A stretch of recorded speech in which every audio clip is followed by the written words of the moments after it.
लक्ष्मी पांचाल आप सभी का एक बार फिर बहुत बहुत स्वागत है। खबर 24 न्यूज की बुलेटिन अपना मध्य प्रदेश में। आज के मध्य प्रदेश की तमाम बड़ी खबरों की ओर रुख करते हैं।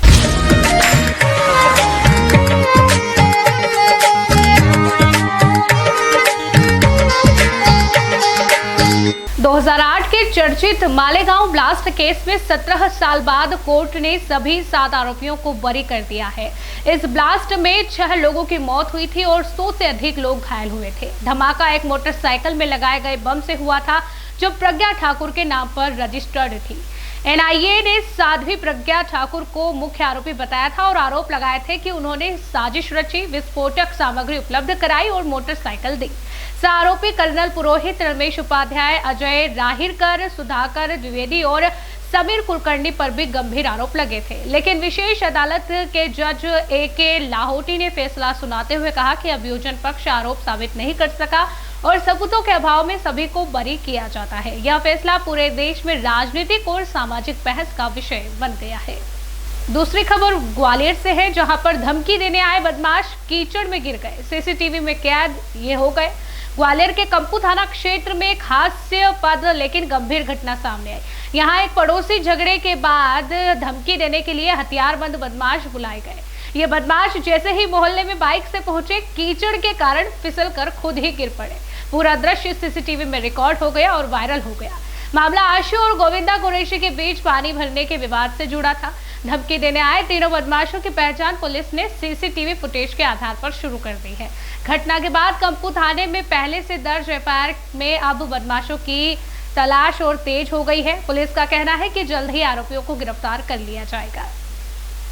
एमपी में भारी बारिश से बाढ़ जैसे हालात, सेना बुलानी पड़ी। मध्य प्रदेश में मानसून का कहर जारी है। खासतौर पर शिवपुरी, गुना, श्योपुर जैसे जिलों में भारी बारिश से जनजीवन ठप हो गया है।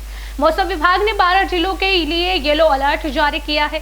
शिवपुरी में 27 स्कूली बच्चे स्कूल से लौटते समय उफनती सिंध नदी में फंस गए। प्रशासन को सेना बुलानी पड़ी, तब जाकर बच्चों को रेस्क्यू किया गया। इसके अलावा गुना में पुल ढह गया, कई गाँव में बाढ़ जैसे हालात हैं। नदियां नाले उफान पर हैं और कई क्षेत्रों में प्रशासन ने स्कूलों की छुट्टी घोषित कर दी है। अगले 24 घंटे और भारी बारिश की चेतावनी है। लोगों को सतर्क रहने की अपील की गई है। बाढ़ राहत में लापरवाही पर पटवारी सस्पेंड। जी हां, श्योपुर जिले के वीरपुर तहसील के हल्का दीमरछा में पटवारी पूरनलाल माहौर को ड्यूटी में लापरवाही और शराब के नशे में रहने के आरोप में सस्पेंड कर दिया गया है।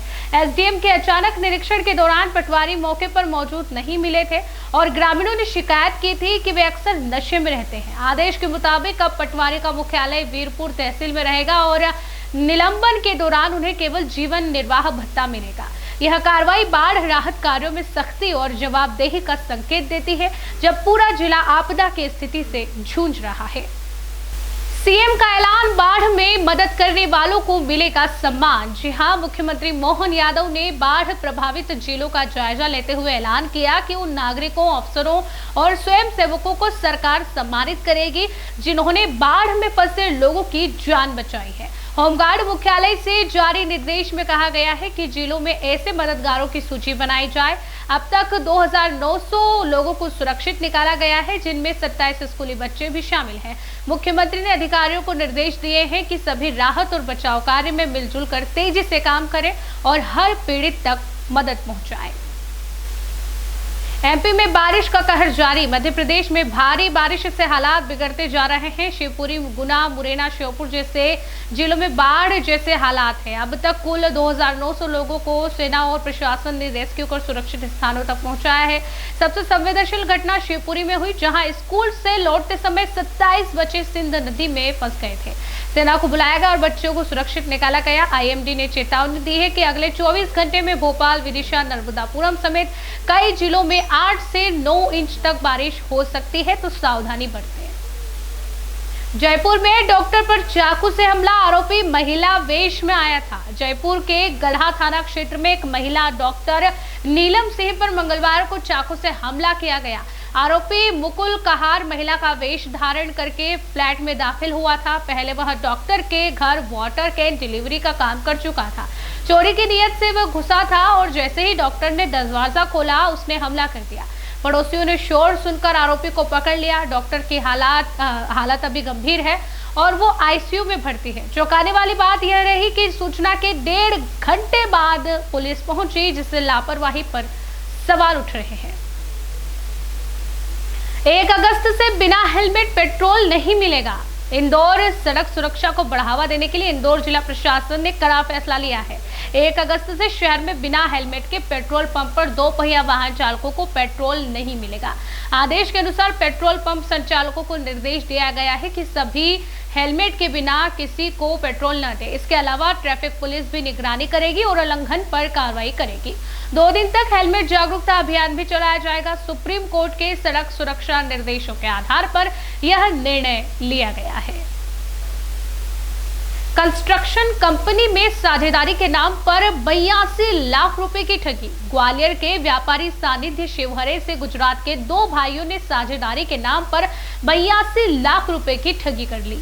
ललित और पंकज देवाल नाम के भाइयों ने उन्हें सूरत बुलाकर अपनी कंपनी श्री सेठ सावरिया कंस्ट्रक्शन में 30% पार्टनर बनाया और मोटे मुनाफे का झांसा दिया, लेकिन पैसे लेने के बाद उन्हें कंपनी से बाहर कर दिया।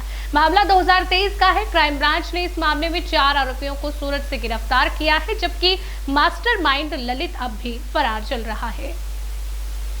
अगली खबर रतलाम से है, जहां पर रतलाम रेलवे स्टेशन से हथियारों की बड़ी खेप बरामद हुई। रतलाम रेलवे स्टेशन पर स्वतंत्रता दिवस से पहले जीआरपी को बड़ी सफलता मिली है। स्टेशन की प्रीमियम पार्किंग से एक संदिग्ध युवक के पास से धारदार हथियारों से भरा झोला मिला। आरोपी जसप्रीत सिंह पंजाब का निवासी और पूछताछ में बताया कि वह यह हथियार बलदेव सिंह को देने आया था। बलदेव को भी गिरफ्तार किया गया है। बरामद हथियारों में 25 चाकू, 7 तलवारें, 5 गुप्ती और अन्य घातक हथियार शामिल हैं। पुलिस मामले की गहन जांच कर रही है कि कहीं कोई बड़ा अवैध हथियार तस्करी रैकेट तो यह नहीं है, और इसकी जांच में पुलिस जुटी हुई है। अपना मध्य प्रदेश बुलेटिन में फिलहाल के लिए इतना ही।